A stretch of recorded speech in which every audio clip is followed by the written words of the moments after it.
Graça e paz, queridos. Quero dar continuidade aqui ao nosso tema, não é? Estou falando aqui sobre princípios e valores da igreja saudável. Já falamos sobre essa saúde, não é? Na primeira ministração, o que faz com que a igreja seja saudável, né? E é por ser saudável que ela cresce e se multiplica. Mas agora eu quero falar sobre esse assunto, né? A família de Deus cresce e edifica-se a si mesma.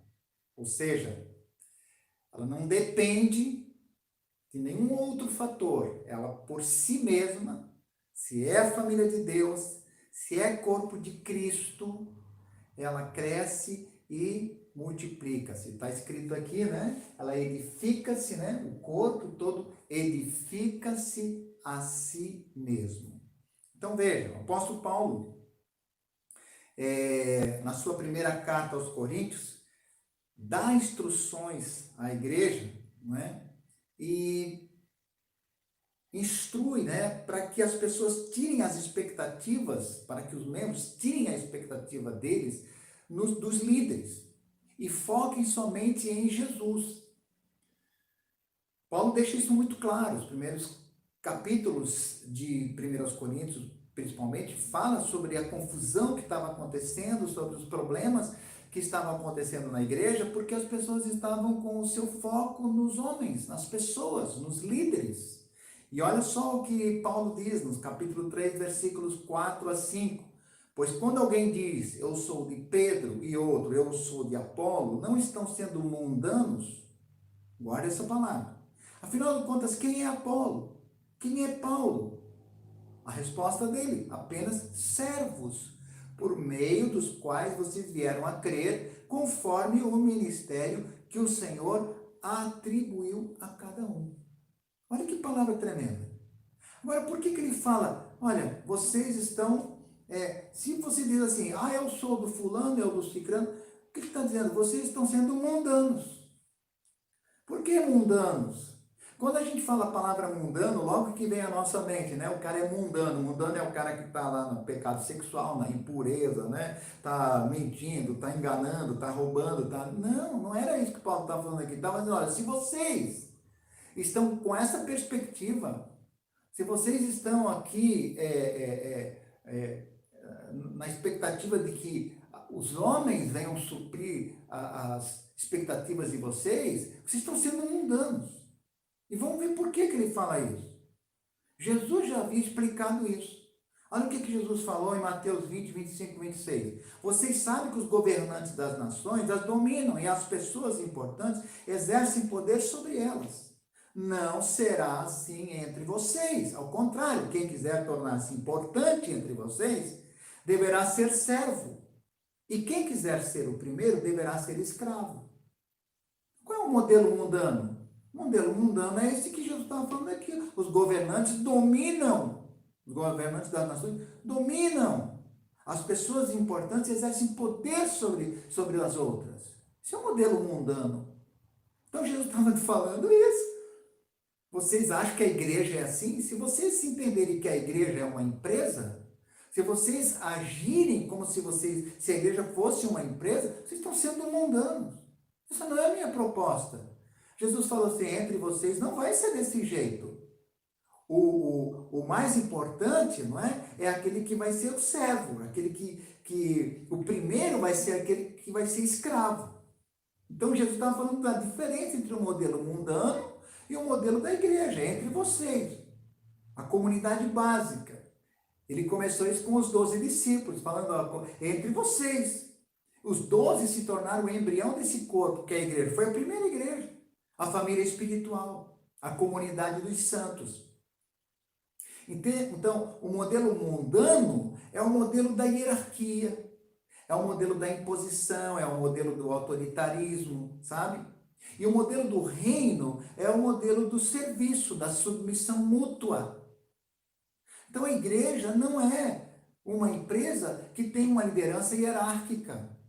Sabe? Onde as pessoas agora, esse aqui manda nesse, esse outro manda naquele, e assim vai. Por isso funciona. Não, nas empresas funciona desse jeito. A igreja não funciona assim.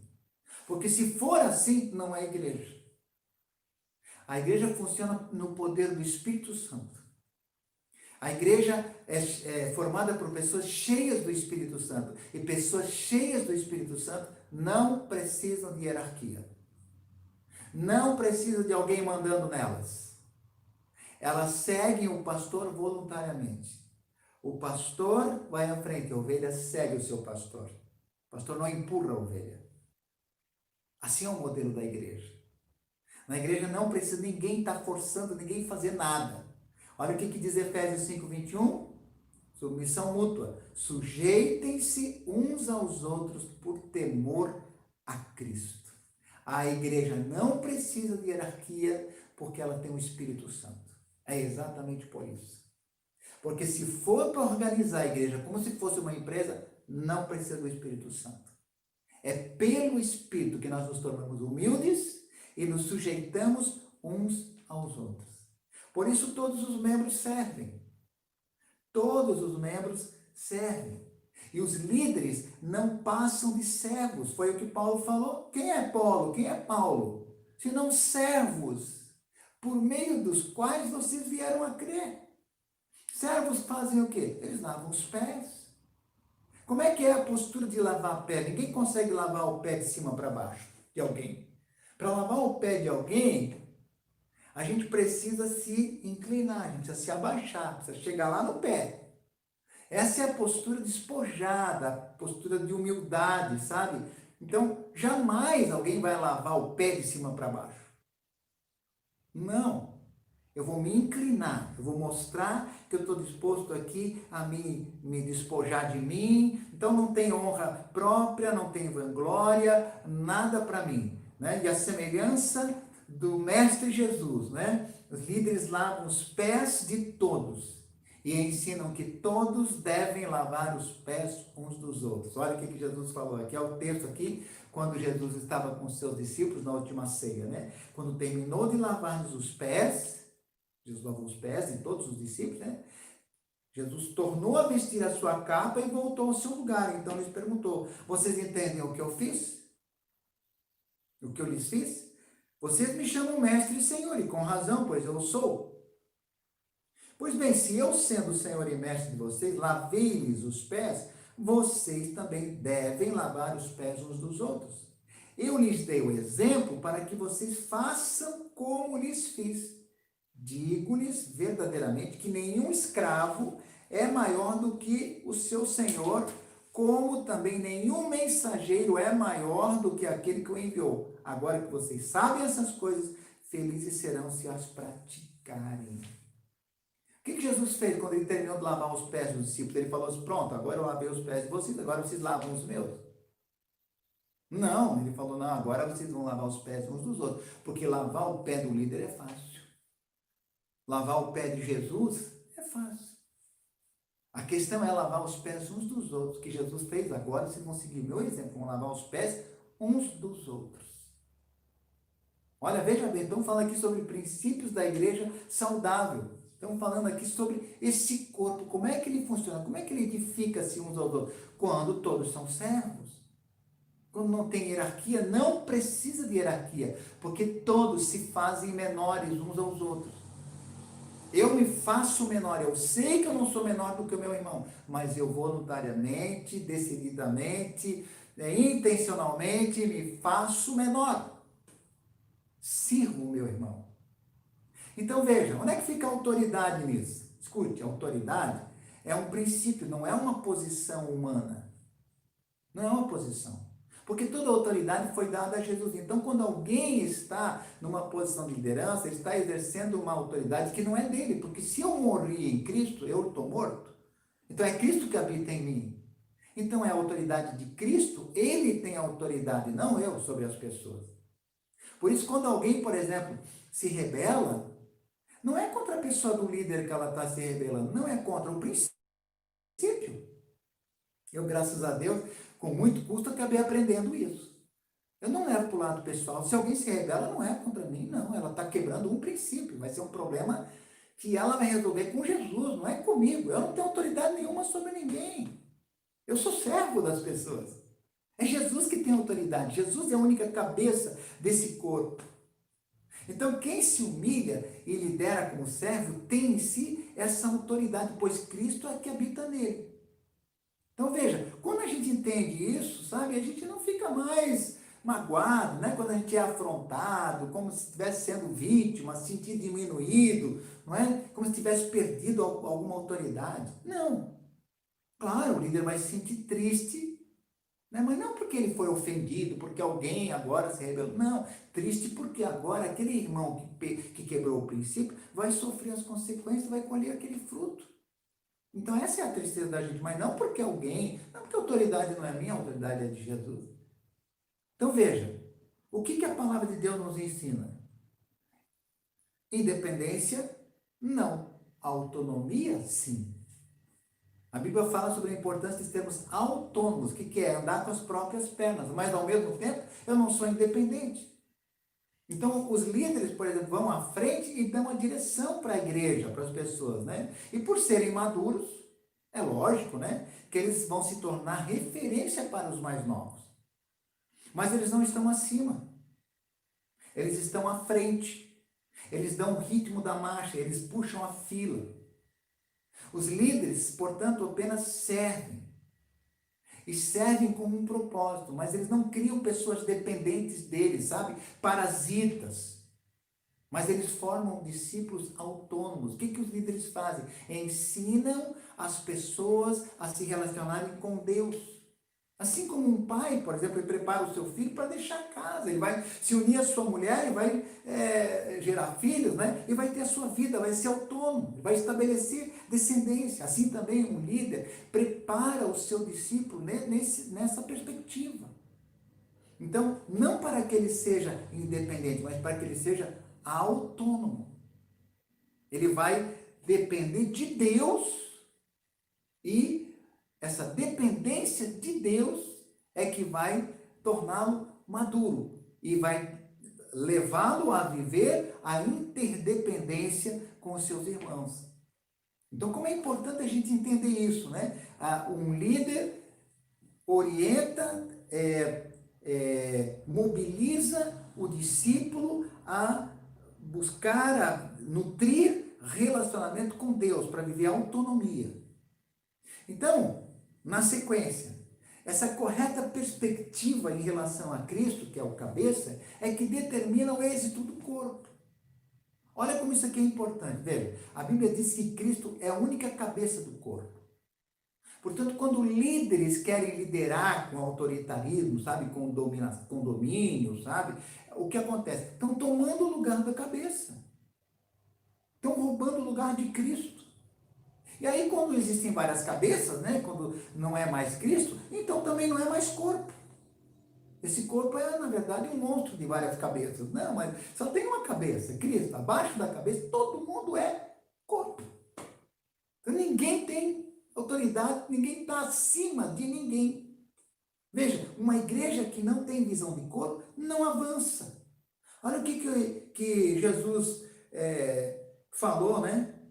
Na conversa que ele teve com Pedro, né? Quando ele perguntou para os discípulos o que eles diziam a respeito dele, né? Olha o que Pedro falou, né? Está em Mateus 16. Tu és o Cristo, o Filho do Deus vivo.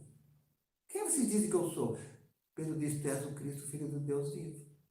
Jesus falou, você recebeu essa revelação.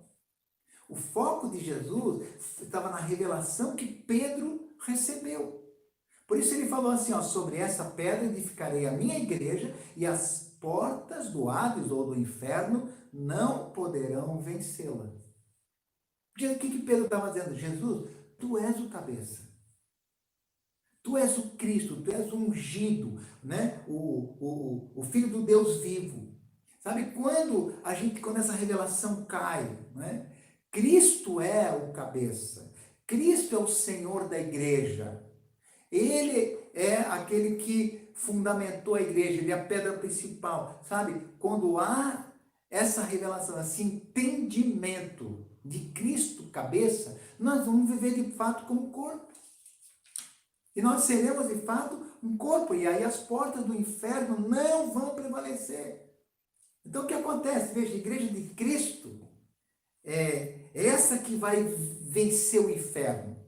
E não aquele grupo de crentes ou de líderes, né, que se sobressaem pelo uso da mídia, pelas facilidades tecnológicas, da comunicação, enfim, usando os recursos artifícios humanos. Não, é a igreja espiritual, onde Cristo é a cabeça e todos os demais formam o corpo. Vivem com humildade, um se submetendo ao outro, um se sujeitando ao outro. Isso é verdadeiramente corpo. Então veja, o Espírito Santo foi derramado sobre a igreja. A igreja é uma personalidade coletiva. No passado, o Espírito Santo vinha sobre pessoas especificamente, por um tempo, para cumprirem um determinado propósito. Mas agora, o Espírito Santo veio sobre um povo, sobre a igreja, que é uma comunidade coletiva, é uma personalidade coletiva. É um corpo. Veja, por isso Paulo diz assim, ó, 1 Coríntios 12, 13, né? Pois em um só corpo, todos nós fomos batizados em um único Espírito, quer judeus, quer gregos, quer escravos, quer livres, e a todos nós foi dado beber de um único Espírito.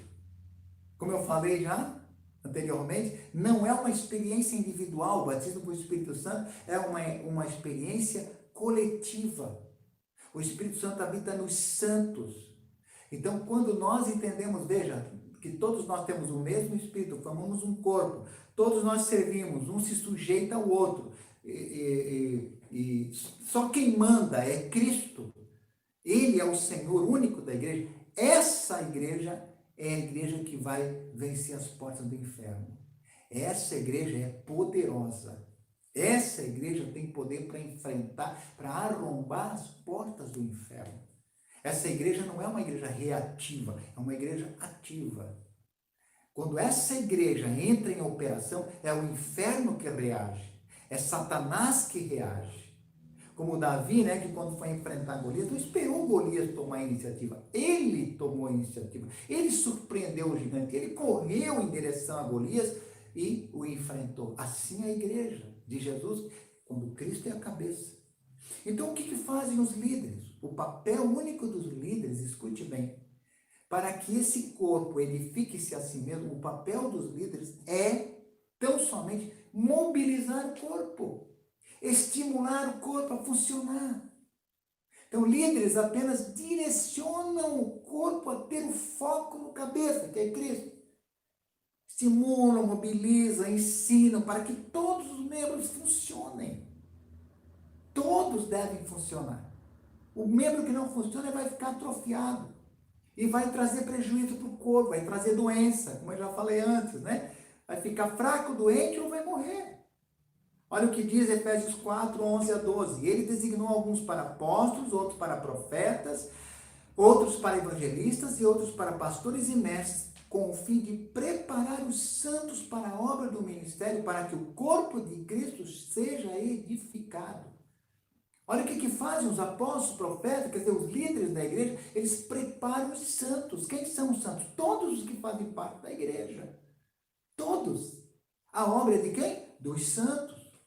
Então, são os membros do corpo. A obra pertence aos santos. E aqui está dizendo que eles têm que ser aperfeiçoados. Olha o que é a palavra grega para preparar os santos, ou aperfeiçoar, lá do versículo 12, é katartismos, que significa o ato de tornar perfeito, e que é substantivo da palavra katartizo, que significa adequar, preste atenção, adequar, reparar, emendar aquilo que está quebrado.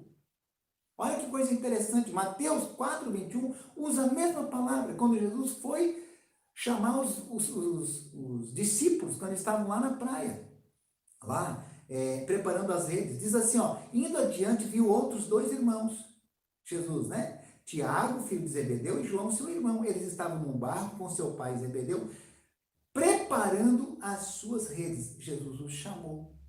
Então, essa palavra preparando suas redes é a mesma palavra que o apóstolo Paulo usou lá em Efésios 4, 12, preparando os santos para a obra do ministério. E o que eles estavam fazendo lá nas redes? Eles estavam costurando as redes, eles estavam emendando as redes, eles estavam consertando as redes. Olha que palavra é essa. O que na verdade os líderes fazem? Eles conectam os santos uns com os outros. Eles fazem de tudo para estimular essa conexão, essa ligação. Aperfeiçoar os santos é ajudá-los a se conectarem uns aos outros por meio do discipulado, por meio dos relacionamentos, a fim de eles edificarem-se uns aos outros. Então, exatamente como uma rede. Essa rede vai reter os peixes.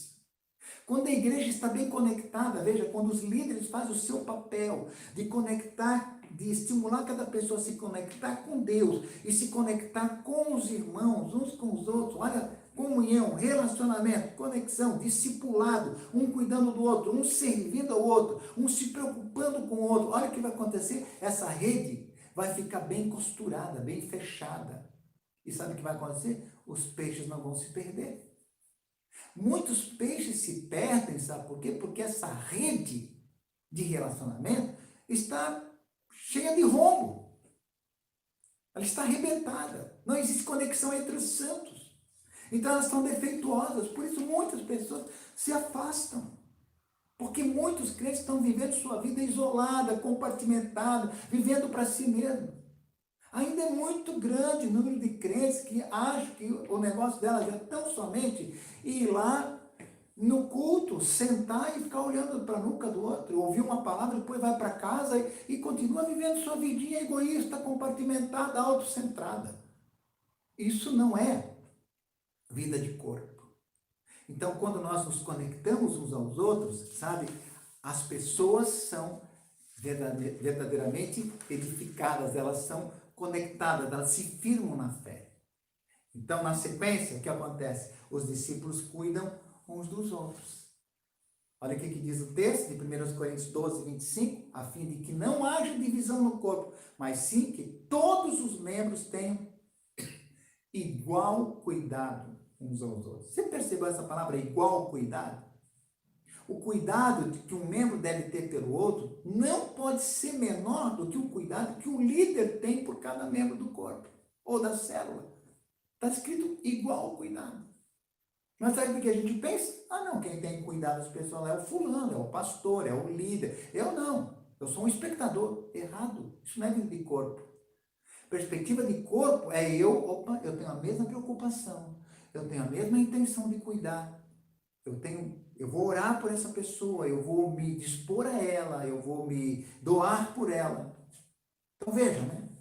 Se o líder é apenas mais um membro, porque Cristo, então, é a única cabeça, então o cuidado de uns aos outros deve ter com a mesma carga de preocupação e responsabilidade de um líder.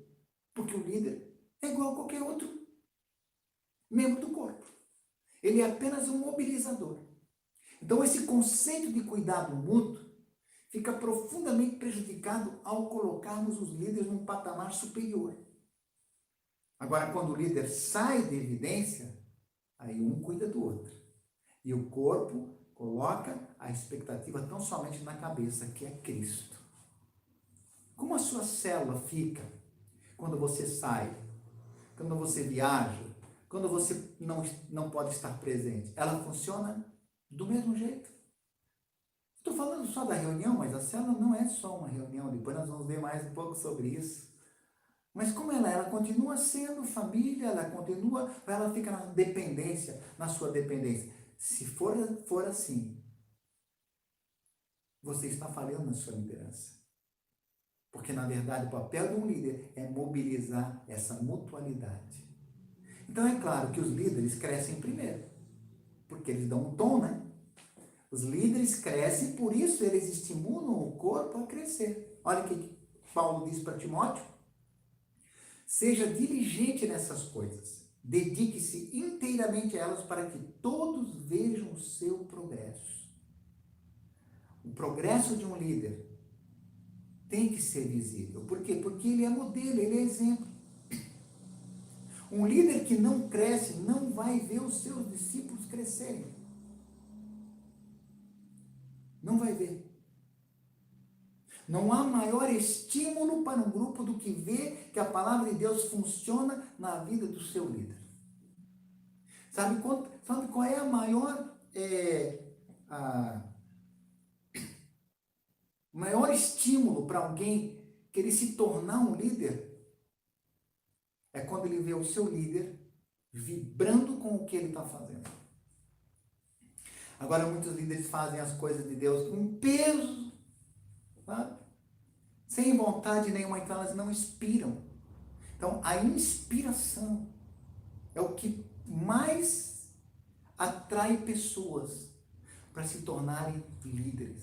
Você líder precisa ser essa inspiração, pelo modelo de vida que você tem. Então, quando um líder vive isso, ele está comunicando assim, ó, se deu certo na minha vida, vai dar na sua também. Veja, quando o líder cresce de forma perceptível, ele atrai a atenção de todos, pois o fruto em sua vida se torna visível. Então, tudo que ele espera que os outros façam, ele faz primeiro. Mas faz vibrando, né? Porque ama Jesus, porque de fato tem relacionamento com Deus. Então, os líderes inspiram pelo exemplo. Como eu falei aqui, a palavra inspirar, né? O que significa a palavra inspirar? Significa fazer nascer o entusiasmo criador. Olha que coisa interessante. Exercer alguma influência sobrenatural. O sentido da palavra, inspirar. Quando Pedro falou, né, aos presbíteros da igreja, ele falou assim, ó, em 1 Pedro 5, 2 e 3. Ele diz assim, ó, pastoreiem o rebanho de Deus, não por obrigação, mas de livre vontade, como Deus quer. Não façam isso por ganância, mas com o desejo de servir. Não hajam como dominadores dos que lhe foram confiados, mas como exemplo para o rebanho. Você pode pensar, mas isso aqui está falando para pastor. Sim, você está liderando uma célula, você está pastoreando. Você pode não ter o título de pastor, né? Mas você está cuidando de ovelhas. O rebanho é de quem? É de Deus. Por isso não agem como dominadores, mas como o quê? Exemplos do rebanho. Então o líder não está acima, ele está à frente, ele puxa o rebanho com o exemplo. Você entende? O que é mais velho na fé, aquele que é mais maduro, obviamente vai ser uma referência para aquele que é mais novo. Então a liderança não está acima, está à frente. Inspira com seu exemplo. Então veja, aquele que está à frente é a referência. Tudo o que um líder espera do rebanho, ele faz primeiro. Por isso, escute, jamais um verdadeiro líder, que é servo, vai precisar se autoafirmar, dizendo assim, ó, eu sou o líder, você precisa me honrar. Você já ouviu pessoas falando assim? Você tem que me obedecer. Essa pessoa já perdeu a sua autoridade, já perdeu sua liderança. Quem precisa dizer que é, não é. Porque quem é, não precisa dizer que é. Ele inspira. Dominar é uma atitude mundana. É a reação de uma alma doente que precisa provar a si mesmo o seu valor. Essa não é a vontade de Deus para você, nem para mim. Você é um líder segundo o coração de Deus. Você é o que é e não precisa dizer que é, porque Deus tornou você o que você é. Por isso, para terminar, queridos, Paulo diz a Timóteo, ninguém o despreze pelo fato de você ser jovem, mas seja um exemplo para os fiéis na palavra, no procedimento, no amor, na fé e na pureza. 1 Timóteo 4, 12. Liderança, queridos, é modelo. Você sabe o que a igreja primitiva tinha? A igreja primitiva não tinha a Bíblia. Hoje as pessoas dizem assim, olha, não olha para mim, olha para a Bíblia, porque eu sou falho. Quero fazer uma pergunta para você, como será que os discipuladores falavam no tempo que não tinha Bíblia? Eles não podiam dizer assim, olha, ó, não olha para mim, olha para a Bíblia. Não tinha Bíblia. Naquele tempo eles eram obrigados a dizer assim, ó, olha para mim. Como Paulo disse, sejam meus imitadores, porque eu sou de Cristo. Sabe o que acontece hoje? Muitas vezes nós usamos esse argumento, não que seja errado você dizer para olhar para a Bíblia e não olhar para... Não, mas é que muitas vezes nós usamos esse argumento para, na verdade, nos eximirmos da nossa responsabilidade. Mas nós devemos ter a coragem de dizer isso. Seja meu imitador, porque eu imito a Cristo. Mas é porque muitas vezes a gente não imita Cristo, então a gente diz para as pessoas imitarem a Bíblia, ou olharem para a Bíblia. Espero que você entenda, não está errado dizer que as pessoas têm que olhar para a Bíblia, mas deveríamos ter também a coragem, né, e o caráter, né, para dizer, seja meu imitador, assim como eu sou de Cristo. Você está entendendo? Sabe, na época da igreja primitiva, eles tinham poucas cópias da Bíblia, mas eles tinham muitas cópias de Cristo. Sabe, nos dias atuais o que está acontecendo? Nós temos muitas cópias da Bíblia, mas nós não temos nem tanto cópias de Cristo. Hoje tem muita Bíblia, mas eu não sei. Ah, se tivéssemos tantas cópias de Cristo, assim como temos cópias da Bíblia, que coisa extraordinária. Essa é a igreja que vai fazer a grande diferença. Então, queridos, para concluir, né? Paulo diz, sejam meus imitadores, porque eu sou de Cristo. Cristo é a palavra que se fez carne e agora ele habita em nós pelo seu Espírito. Então a palavra de Deus agora está personificada em nós. Nós somos a palavra. Ele se fez palavra em nós. A palavra agora está encarnada em nós. Então olha o que acontece, né? A palavra se tornou gente em nós. Primeiro em Cristo, agora em nós. Se fez pés, braços, boca, olhos. Você é a palavra encarnada. Esse é o verdadeiro discipulado. As cópias autênticas de Cristo que produzem outras cópias autênticas de Cristo. Então, queridos, eu quero encerrar essa palavra. Veja, o corpo edifica-se a si mesmo quando Cristo é a cabeça. Se Cristo é o único cabeça, todos os demais abaixo deles são membros do corpo e não querem tomar o lugar de Cristo, esse corpo vai funcionar e vai produzir o seu próprio crescimento, porque ele vai ser saudável. Que Deus abençoe a sua vida e essa palavra edifique muito o seu coração, inspire você a viver esse modelo de igreja em nome de Jesus. Fique na paz.